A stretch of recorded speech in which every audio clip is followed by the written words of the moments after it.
the most exciting people in the poster business, the way I see it. Nico and Angelina are joined by Jack Rennert, renowned poster expert and pioneer in the field, who published numerous books and staged exhibitions worldwide. And we'll be sharing stories. So I'll ask questions. Maybe some of you will ask questions. Carol, can I just start by just saying,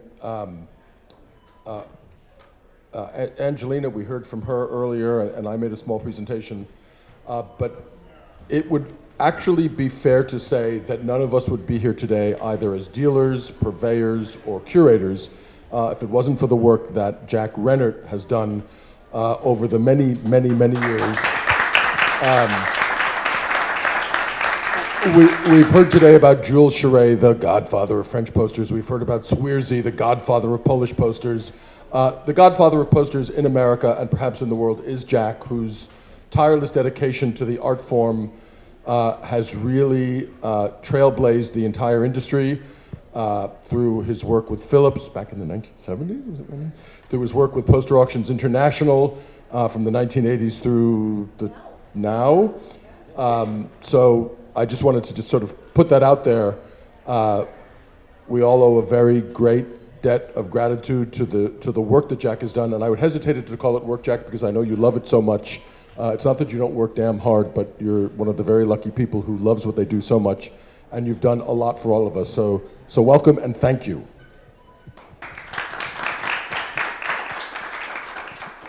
Thank you, Nico. My first question is if you could maybe share with us a wow moment in your poster history, you know, something that you looked at and just were blown away completely. Go ahead, Jack. Yeah, you start. Well, there were many such moments, I'm happy to say. One of the things I remember was my first discovery of Cappiello, who's, I guess, my favorite artist. And an elderly gentleman from the south of France, a rare book dealer, came to my hotel in Paris, and with a whole bunch of posters rolled together, and a lot of people would come in cars like that, and it was really 2/3 garbage, 1/3 something you'd want to see. And I figured the way he's carrying the posters, it's nothing that I'd want to see. So I told the concierge, no, don't let him up. I just looked out the window. This is not for me. But anyway, he was persistent, thank God. And that was my introduction about 30 years ago, I would guess, a little more, to the work of Cappiello. And I've done my best to champion his posters ever since. So that's always a memorable day for me. Oh gosh, I really don't know. There isn't one like aha moment, but so what some of you know is like, yes, I'm the curator here. I used to work for Jack for a decade, so I also collect posters myself. So that there are like three camps of poster thought within me at all times. I would say that the most exciting moments for me are when you look at an auction catalog and you see that one thing that you're like, oh my God, does anyone else know about this? Because I've been looking for this for a long time. And that certainly has happened for me a bunch of times. I mean, when you had the Man Ray London Underground, I really wanted that. I did not pay $140,000 for it though. This past summer, in an auction that, like, I'm sure you were nuts about it too.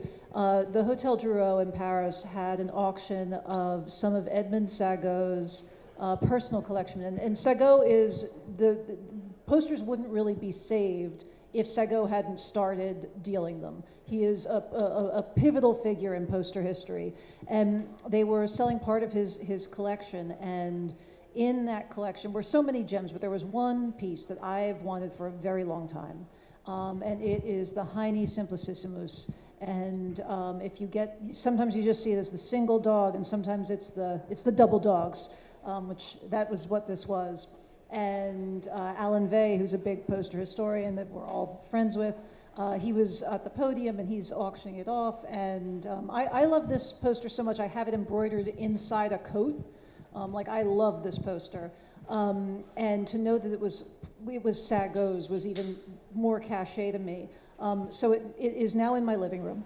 And when I unwrapped it, his great granddaughter or his granddaughter? I think it's his great granddaughter.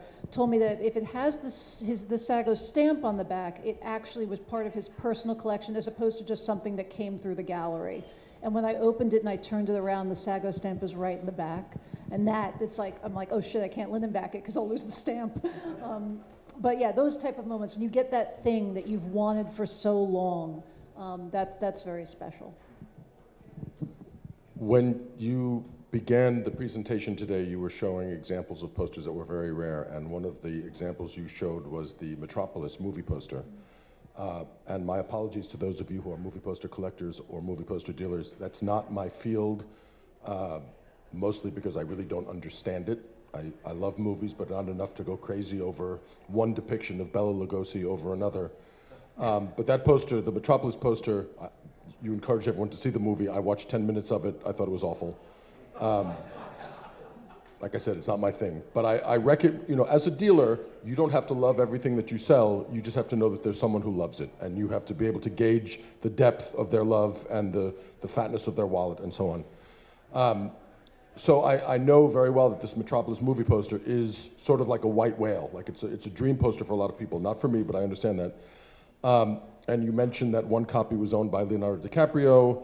Leonardo DiCaprio gave it as a gift to the fellow, I'm forgetting his name now in the whole scandal, but I think he was from Manila, and it was $1 billion money laundering scam. He was involved in the movie The Wolf of Wall Street as one of the producers.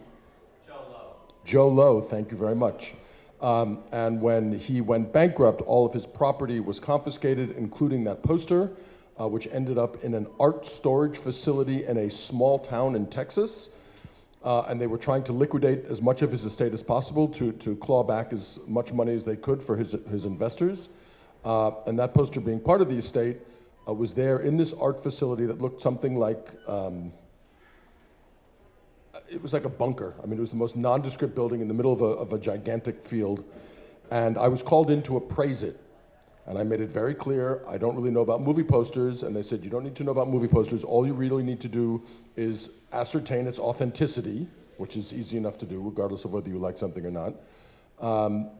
And so I was flown to Texas. I was put up for 2 nights, I think in a Motel 6, but it was still, it felt like a big deal. It's Texas.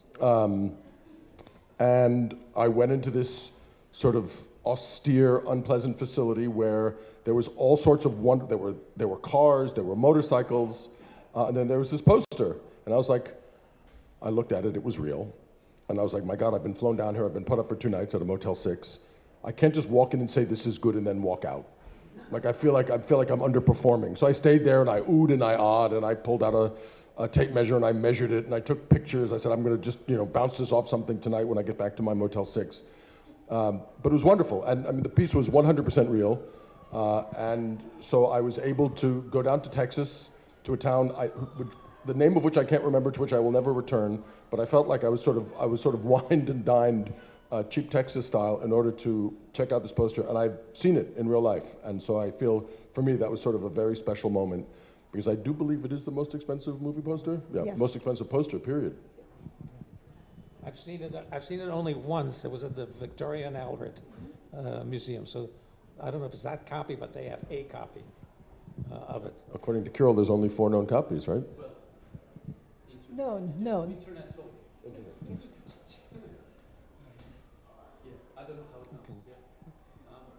The mention before of Sago, without Sago, we would not have a poster medium to talk about, certainly a poster business to talk about today. And he was a print dealer in Paris. And when I started collecting posters, I was dealing with his son, Michel Roman, and who took over the gallery.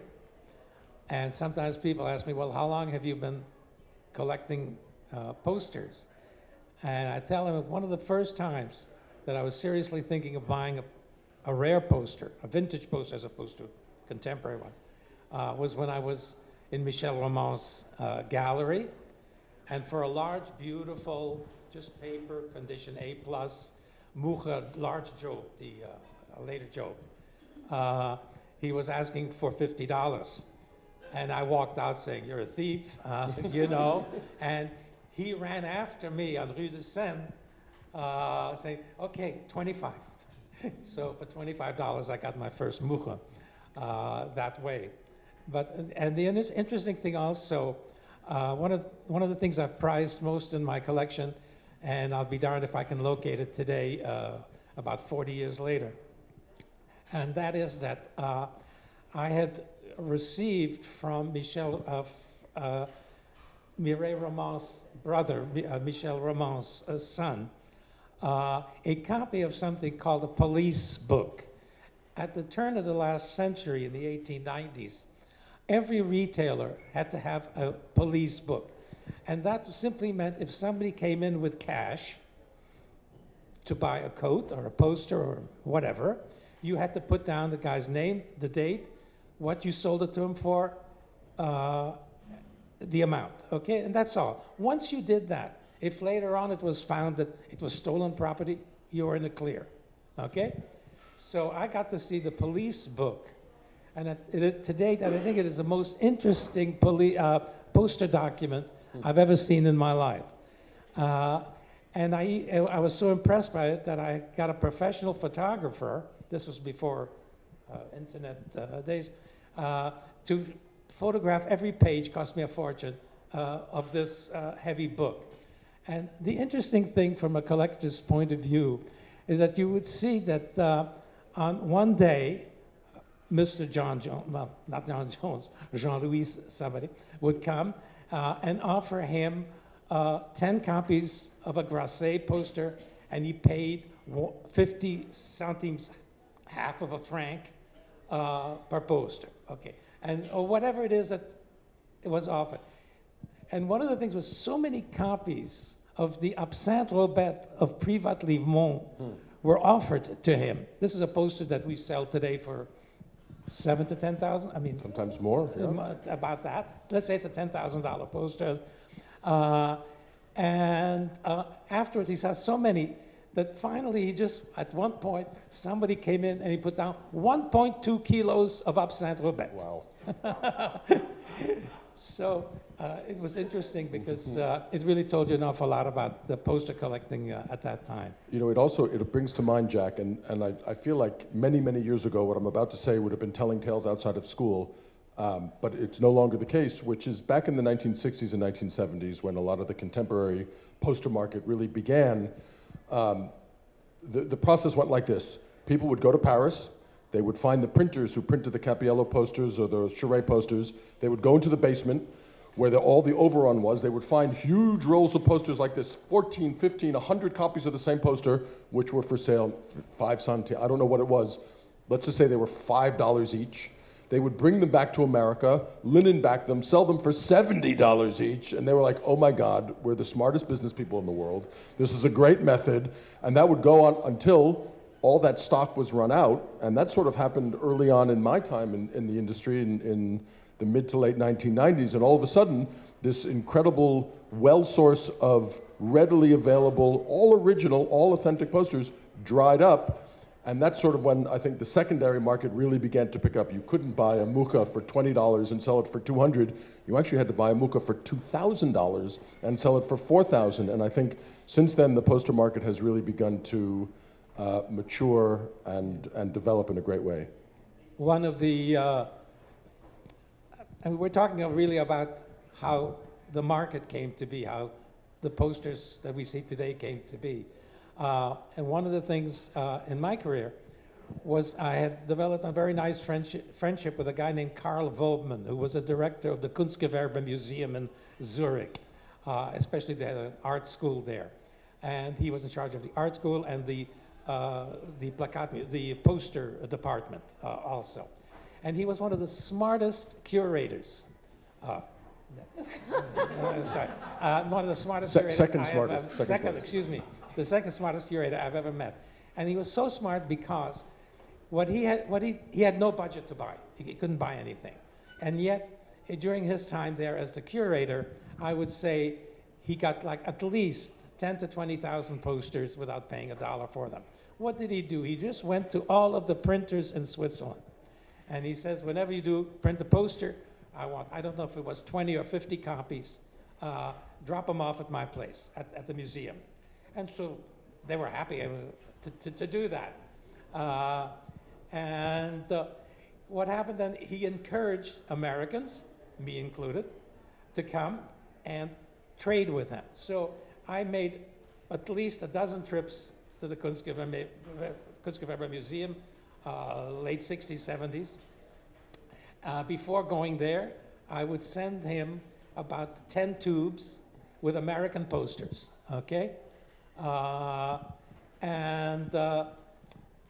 would arrive there, and I said, Herr Wobman, I had sent you 186 posters. I hope you like them.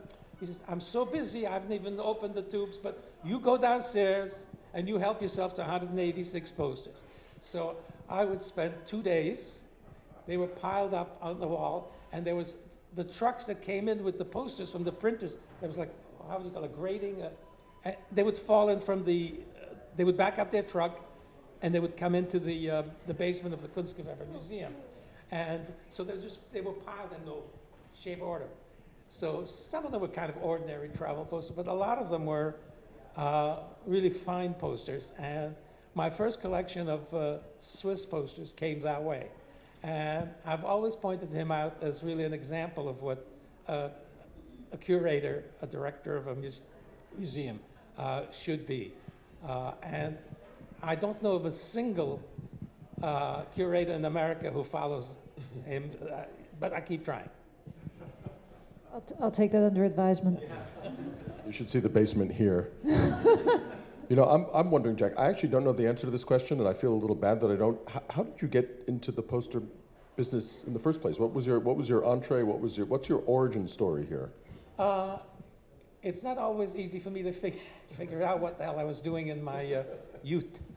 But I was collecting posters. But I was also working, I was going to Columbia College, but to pay for my life, or for expenses, I also worked at night. And I worked at night at a printing shop in Newark, New Jersey, called Weiss Printers. But anyway, so I got involved with printing.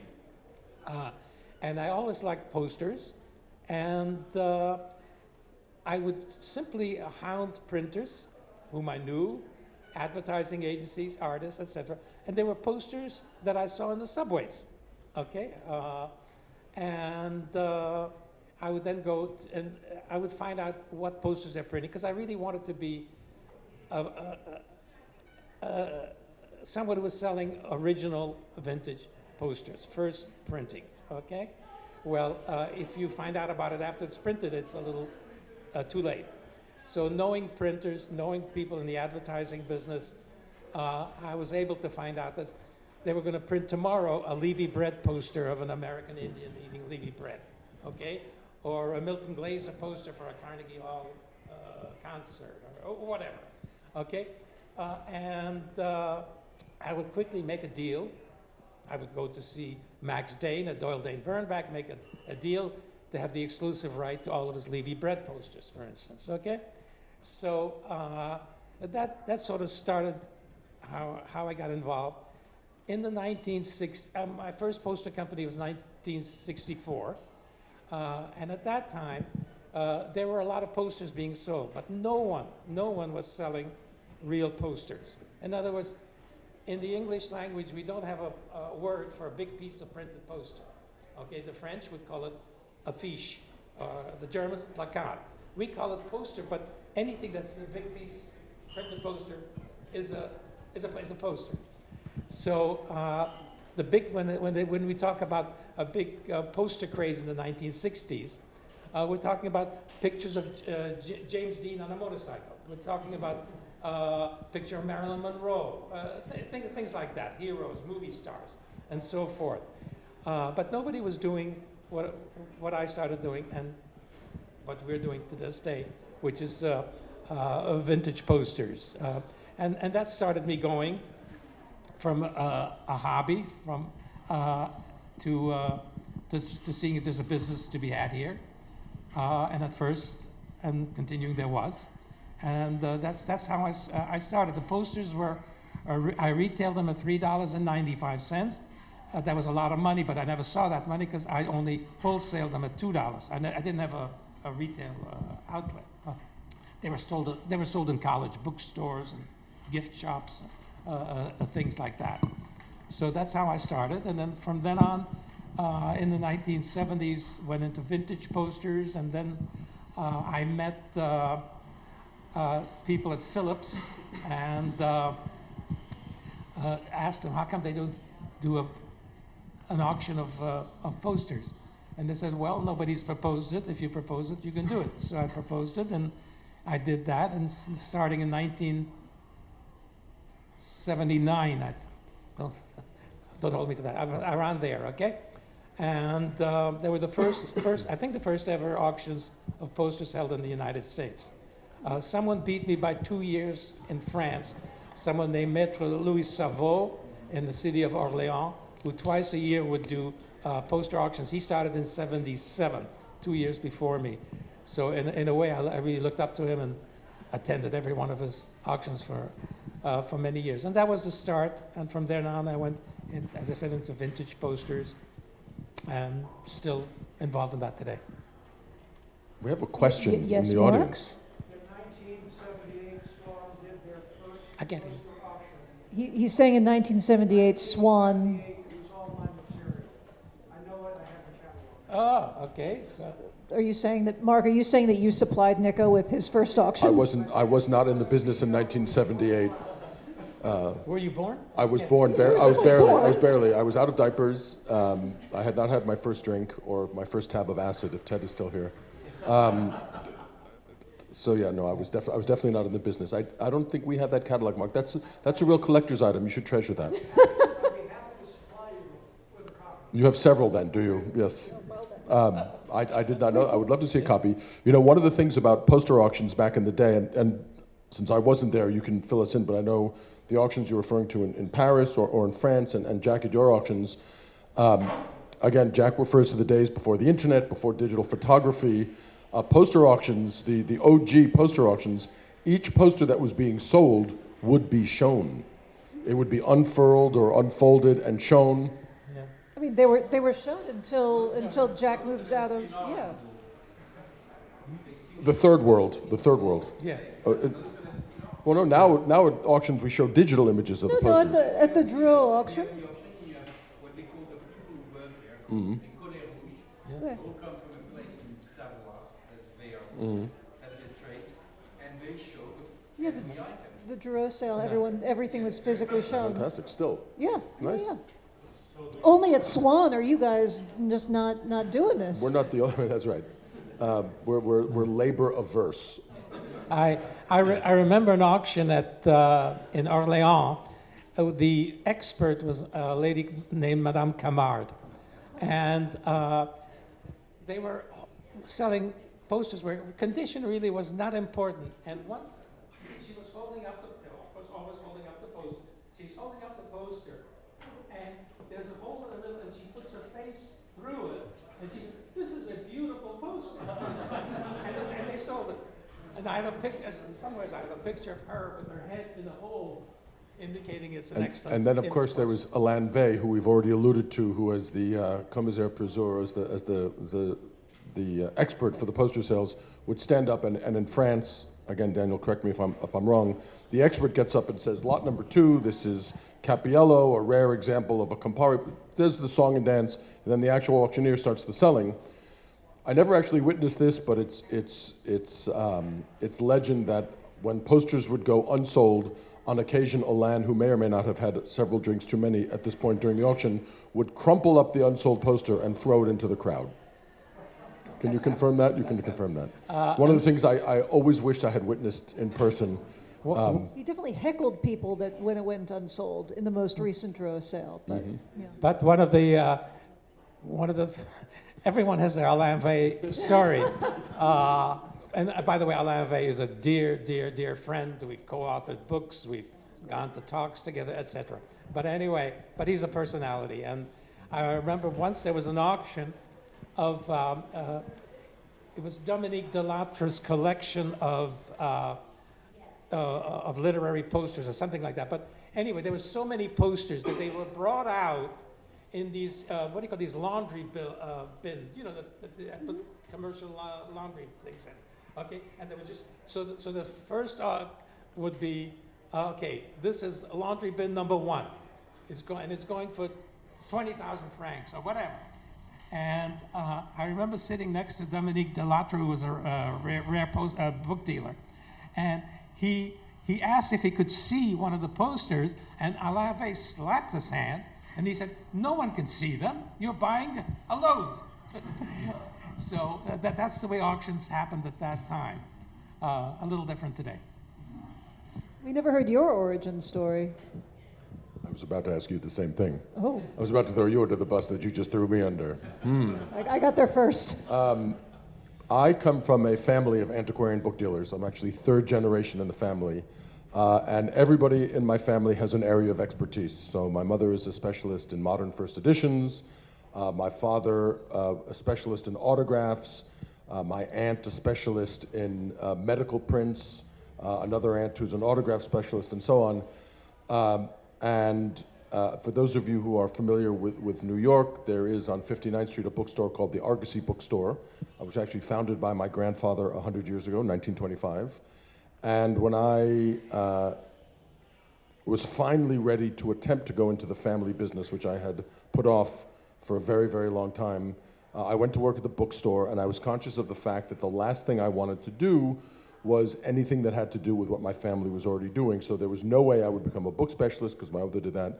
There was no way I would become a map specialist. My grandmother was a map specialist. So I had to find my own way. And quite literally, there was a room at the bookstore filled with World War I and World War II posters that my grandfather had purchased over the decades. He never met a bargain he didn't want to take, and he would buy them literally by the roll, by the stack. And he would just put them in this room, and every once in a while they'd take one out, they'd frame it, and they'd try to sell it. But basically, this room was untouched for decades. And when I got into that room, I was like, this is interesting, I guess. And the way I tell the story hyperbolically, I went into the room, and 6 months later, I emerged like a butterfly from his cocoon. I had cataloged all the posters, I had researched all the posters, I had priced all the posters, got many of them restored, and basically had been bitten by the poster bug, and at which point there was no turning back, and I took it from there. What's that? Thank you. And it's almost entirely true. No, it is. It's entirely true. What is your origin story? I'm surrounded by my origin story. I'm flanked by my origin story. No, I was going to be a virologist. What? A scientist that studies viruses. The COVID would have been my time. But I changed my mind because I saw a triptych by Max Beckmann, the expressionist painter, and it was like, oh shit, medicine's not for me, I'm gonna go into art. And my dad said, well, I'm not buying you a gallery, that's a rich girl's major, good luck. And so when I switched to art history before graduate school, the thing you have to do is you have to get an internship in New York at a gallery to be legitimate. And so what do you do to get an internship in New York? You find your rich friend and you figure out where their father buys art. And ask if they can hook you up with an internship. And I did that.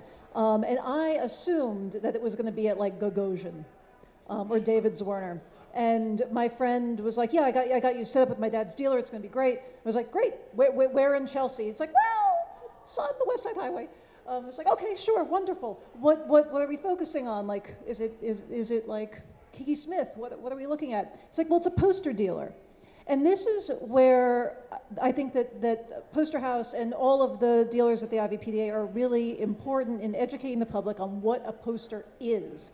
Because when I was told I was going to be interning at a poster gallery, I was like, why the hell would I want to do that? because most people think that a poster is the picture of James Dean on a motorcycle. It's the thing you buy at Walmart for $2. And I was like, that's not real art. And I am so glad that that internship was not what I went in expecting, because it was with Jack. And within 1 week, he was so generous with his knowledge. He gave me every opportunity to learn about what he was excited about. And that excitement is absolutely infectious. And I think many of us have that. And that if I had gotten an internship at Sotheby's, I would have been fetching coffee for an entire summer.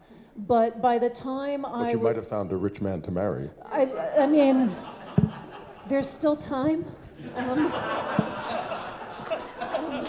Didn't mean the door was closed. No, absolutely. Hope springs eternal. Anybody single in the room?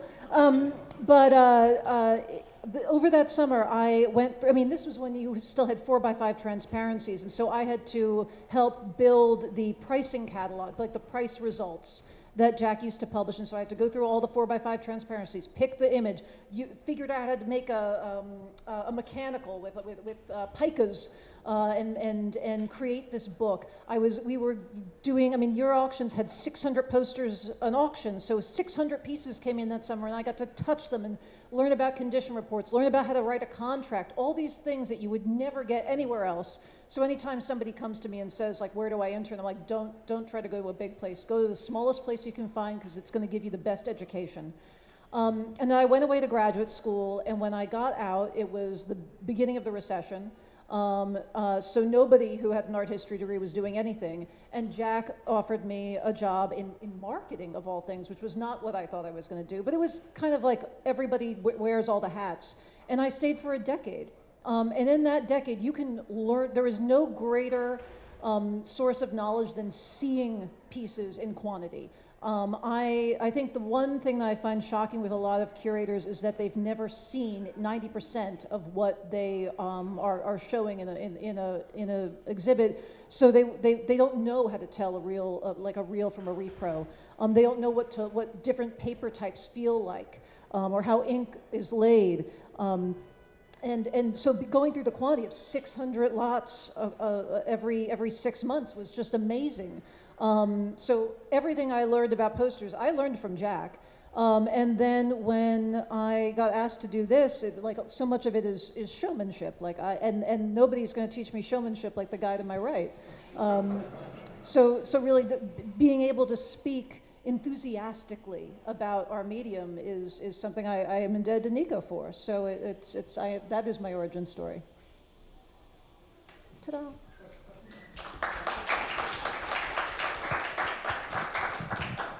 Any questions from the audience? Just wondering, what collector store? Collector store? I don't think we're allowed to talk about those. That's privileged. What were the most amazing collectors without naming their names?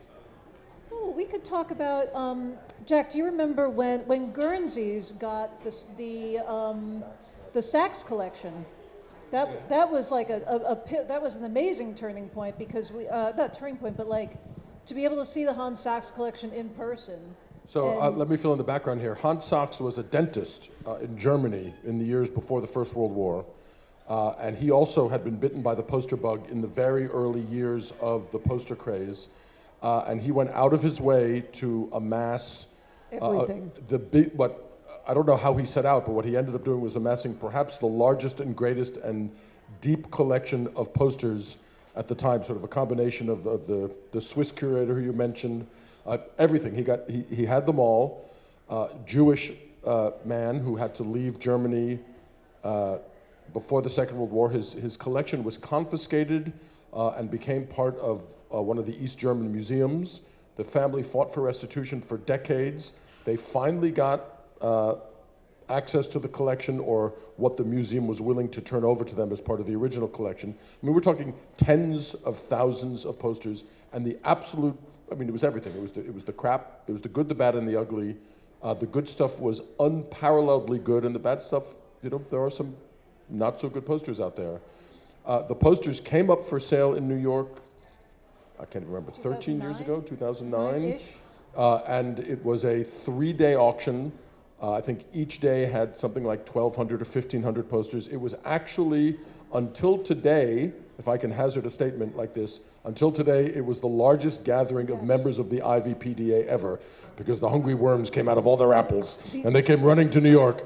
And I say that endearingly, as a hungry worm. There's nothing disparaging about that. The dinner afterwards was wild. We had an epic dinner, a couple of epic lunches, and the collection was fantastic. And so it was the collector's collection. So Hans Sachs really put together something that was above and beyond world class, like you've never, ever seen it before. And what it did was it drew out collectors from all over the world, whether we were dealers.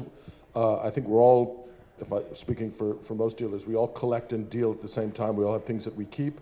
And everybody came, and it was just the most incredible time, and we had all gathered for one common interest, albeit posters was a common interest, and within that field there were people who were looking for Swiss posters. I collect posters from Czechoslovakia, where my family is from, but that was great. That was really a collector's moment. And you worked on valuating that collection, but I remember. I was asked by Guernsey to evaluate the collection, but I was actually involved with it years earlier when two things happened. I would go to some auctions in Germany, and they very proudly would hold up a poster and say, "This is from the collection of Dr. Hans Sachs from Berlin." Hans Sachs never in his life sold a poster. And so this bothered me a lot, where they were getting these. Okay? Then I met Hans Sachs's wife, who had a dance studio in the Carnegie Hall building, as I recall.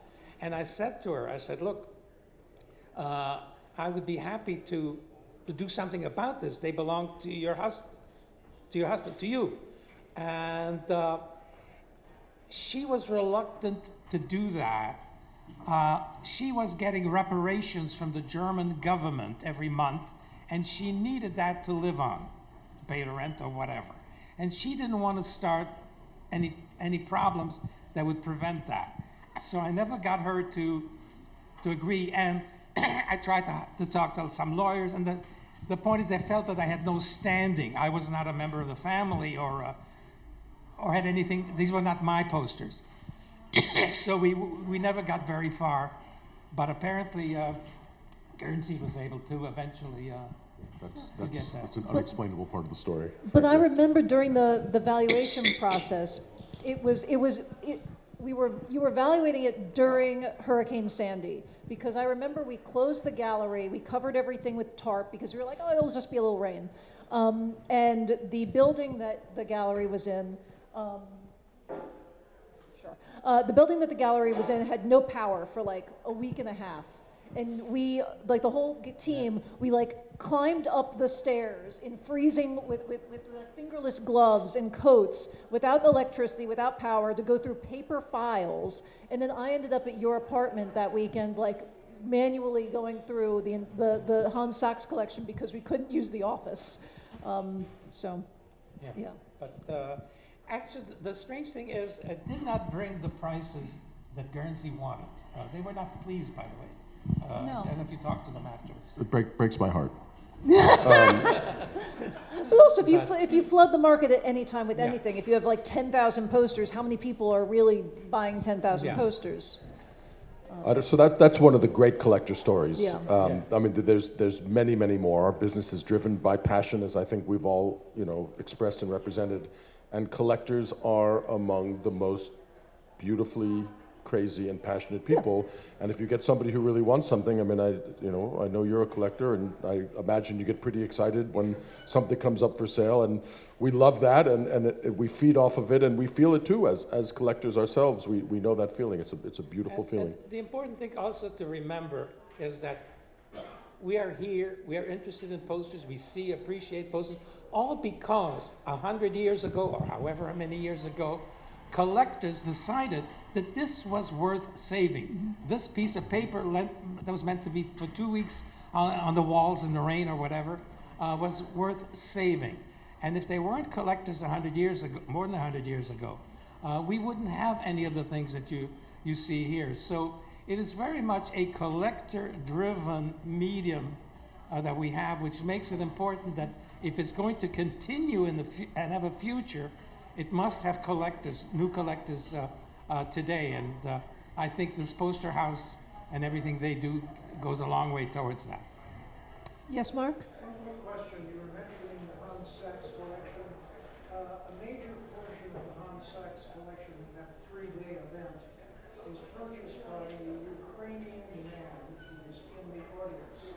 Do we know anything about what happened with Who's in the audience here? No, he was there. I thought you went up to him and gave him your business card during the auction. No, you didn't do that? I see. Mark is notorious for going to other people's auctions and giving them his business card, just so everyone knows. Just calling it out. Yeah. He and his family were around very briefly, then disappeared. It was a flash in the pan, frankly. But where are those posters now? It's a good question. Any other questions? Yes. The Texas story of the Metropolis. Yes. What happened? It was then sold. I believe it was sold. Well, Ralph sold it, right? So I'm not sure. It was then sold. And by the way, I appraised it for $1.2 million, and I believe it sold for 1.5 eventually. Thank you. That was a very important part of the story that I left out. Actually, it's easy to say it's the most expensive poster ever, but without the price, it's just me being hyperbolic. Anything else? Yes. As an auctioneer, a museum curator, and seller, how do you explain, or can you talk about the movements in the art world, global art world, not just posters, about the fact that a lot of the sales have moved from the galleries to the auction houses? People seem to prefer buying in auctions. Do they? Yeah, I'm not 100% sure that's true, Daniel. I think And for the I think art world in, let's say, Asian art, photography, and other fields that have been involved for my father, I've seen that going to Biennale des Antiquaires, and they all told me the same stories. We have those pieces, and then suddenly a similar piece go up in auction, and people prefer to buy them in auction when we can buy them. Just so everyone that's listening online can hear the question because they can't hear him. Basically, he's saying, can we comment on the trend that he says is happening where people aren't buying it from dealers, they're only buying from auction houses? Do you have any? I mean, you actually work at an auction house that deals in many things. I see that in movie posters, for instance, people going to Heritage and other reputable. Well, as someone who does buy a lot of stuff, dealers are more expensive. I mean, Mark, you have the highest prices in the room. Don't say no. No, if you the margins at auction houses are way better for me as a buyer to buy something generally. I mean, the thing is, if it's super rare and one dealer has it, then of course I'm going to go to the dealer. But yeah, an auction promise, it gives you the promise, the illusion of a deal. across every industry, and again, coming from a family of antiquarian book dealers, and this is hardly a secret. The advent of the internet was an earthquake, where all of a sudden you had a rare book, a rare poster, or a rare manuscript, and as someone who'd been dealing for decades, you knew how important it was. Come the internet, all of a sudden you find out there's 13 other copies, available dealers around the world. And so there was a great recalibration, and I think maybe what you're talking about now is sort of the end result of that recalibration, and I think it's still calibrating. From a lot that I've heard, more and more people are buying art off Instagram and social media. That's certainly not an auction house, and it may or may not be from dealers, but so that recalibration, I believe, is still going on. And I bought half of the Laforo Pinot show that we're doing from a guy on Instagram. Like, yeah, because I couldn't find any dealer that had it, but a guy on Instagram had it. I was like, buddy, you're my new best friend. Case in point. Yeah. Any other questions? Yes. All the way in the back. Sorry, we'll come to you in a second. I saw the gentleman in the back first. Great. Thank you. I have a question about intellectual property of the poster. So what I'm asking is, for example, the Campari poster.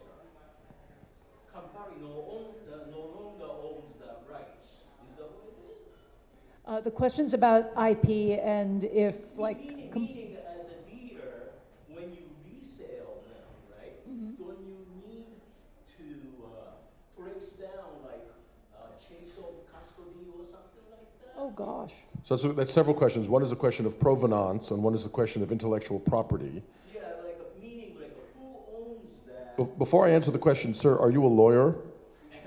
Okay, good. Then I'll answer the question. Just checking. I'm a designer, furniture conservator, and we have to deal with like a visual, actual design, and whoever designed the original one, they claim it's theirs, but when everybody else started to copy that, this is where gray area started to play the game. So I was just kind of curious about how this kind of thing happens in the postal world. It's a fantastic question. It's a deep question. It may be a question that's too hard for us to answer satisfactorily from here. Many of the posters that come from a certain era fall into the public use now. So they're completely, certainly posters like the Campari, which is from the 1920s, I believe, is already well within the public use. So reproduction and things like that are fine. There's complications there too, because if MoMA owns the estate, then even if we've definitely tried to reproduce things that are within the realm of fair use, but if something like MoMA has bought that artist's estate or has bought the rights to that poster, then we have to go through MoMA to get the rights for it. It's so amorphous, and it's a constantly moving target. Also, the laws between the United States versus Europe with copyright, completely wild. I know we can put our entire collection online, and that's not a problem, but my friends who are curators in Germany can't, because there are restrictions around being able to show those images online without paying rights to the artists or to their estate. So it's a moving target. In the United States, for the most part, especially at the turn of the 20th century, the artists had really no rights. They were just simply hired to do a job. They were paid to design a poster, and that was the end of it. The tradition in France, for instance, is totally different. The artist retains rights. If an artist does a poster for Coca-Cola France, okay, he retains rights, not Coca-Cola who hired him. So this makes things very, very difficult in terms of. I've had all kinds of problems in reproductions in books that I've done, where you have to get an okay, and most of the time I just didn't, and I took my chances, and that was that. It was just too complicated. I mean, artists like Mike, who's so litigious and contentious. Yeah. Not just kidding, Mike. I may have negotiated to use one of his images during the break, so. So I'm sorry we can't answer that question in detail. It is a great question, and Because the person who was talking about the psychedelic San Francisco movement. right, how they sold the rights to the posters, yeah. Right. He started to mention about that artists started to claim to sign in with copyrights kind of the deal with promoter, right? Bill Graham or whoever that was. So as a dealer or auctioneer or whatever, how does that play? Well, technically, just to sort of to end this discussion, only in the sake of time, when I auction something off, I'm auctioning off the poster. I'm not auctioning off the intellectual property rights or the reproduction rights. So if you buy something from auction, please put it on your wall or put it on your shelf. And if you then want to make a reproduction of it, that's between you and other lawyers, right? So we do not sell, and I guess what could have said, we don't sell intellectual property rights. We don't sell reproduction rights. We are selling a physical object. Right. Yes. Ma'am, you had a question. Yes. When you attribute value to a poster, how do you reconcile the difference between, I guess, the allure of the commercial success that a poster represents versus the artistic skill that went into the poster? What matters more when you decide, oh, this is worthy of this amount of money, or it's worthy to go on the wall? What is it that is so emblematic, that the poster is emblematic of?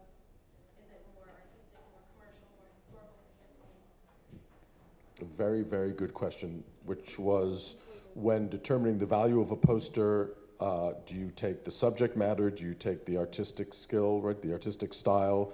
Do you take the fame of the artist into consideration? Jack, do you want to start with this? The answer is all of them, obviously. Yeah. And condition. And condition also. But there's also something else, which is that posters being multiples, right? So if I paint a painting, it's a unique work of art, but these posters are all multiples, so they exist in many, many copies. And as I said earlier, we don't necessarily know how many copies were printed. We know there were a lot, which means there's a track record. So with cars, you have a blue book, and you can look up what a car, a similar car has sold for in the past. So what we do is we take a poster and we go to the databases, we look up how much it sold for before, we figure out if it sold for X amount of money during a boom era or a bust era, and we evaluate the price. The trickiest thing is when we come across something we've never seen before, right? How do you do that? And the wonderful thing about auctions is that it's sort of a perfect example of a free market economy. So basically you can put a poster in an auction that you think is wonderful, and this happens to me a lot where I love something so much, I'm like, this is incredible, I can't believe it, I've never seen it, it's a beautiful image, it's a famous artist, similar works by the artist have sold for several $1,000s, this must be an $8,000 poster. And I put it in an auction and nobody buys it. And it's singularly unvalidating. And so the best thing we can do as auctioneers is to let the market set its own value. You put it out there with a price that is low enough that you think someone will come in, and maybe several people will come in, and therefore, rather than us dictating the price, we let the market set the price on the piece itself. But then there are also those fluke moments, like you just sold the TWA David Klein New York. And what is the normal price for that? What is the historic price for that? Well, the estimate was $7,000 to $10,000, and Yes. it's usually a $10,000 poster. And it sold for $25,000, and that just means that two people really wanted it. Yeah. So it's always the like you have to have two people for something all that you need. yeah, you just need two people who really want something. Anything else before there are great cocktails, by the way, at the bar. Just putting that out there. Let me, if I may, just end my part anyway, by congratulating Angelina on everything she's done. This museum, many people thought would have no future when it started, or very little, but it has really become a focal point for collectors, artists, and everyone interested in posters, and a lot of people who didn't know they were interested in posters. So I want to congratulate Angelina. Thank you. And at the same time, in wrapping this up, I really want to thank the IVPDA, Carol, Kalinin, led by you, and putting this incredible symposium together. A fantastic day. Again, fueled by all of you being here. I mean, we do have an online audience, but the fact that you've all come out on this freezing cold winter day is actually heartwarming and wonderful, so thank all of you. And actually, I think I'll end with something that Nico and I spoke at the Brooklyn Fine Art Print Fair last year sometime. You weren't there, but somebody in the audience asked me, because we were fighting out, like, what is the difference between a print and a poster? I won that. So you say. And somebody in the audience said, why do you care, why do you, Angelina, care so much about whether or not, like, Live, Laugh, Love, it qualifies as a poster or a print? Like, why do you care? And my answer is that it's organizations like the IVPDA that support the idea of connoisseurship. And connoisseurship is something that is being lost in so many areas of both like things that people collect, but across the board. And without people like Jack or Nico or all of these people in the IVPDA that like support the intense knowledge about something that will be lost if people do not maintain that knowledge and that interest and share that education, it's just so important. Because there are so many things that have been lost without maintaining connoisseurship. So thank you all for wanting to learn more about posters, and for being here today. So thank you, Carol. And the only other thing I would ask, can someone take a you picture? just want the last word, no, don't I just you? want someone to take a picture of the three of us up here. I think that would be great. Rory. Rory, get on it. Cheers. New kid. Excellent. All right. Thank you, and good evening, everyone. Carol, do you want to say your last words? Well, I just want to thank all of you in the audience and all of you here. It's been a pleasure and a great privilege to have you here and to be here, actually. And thank you for allowing this to happen. It's a fantastic place to have this event, and I hope it will continue. And hopefully see you next year. Thank you. Thank you.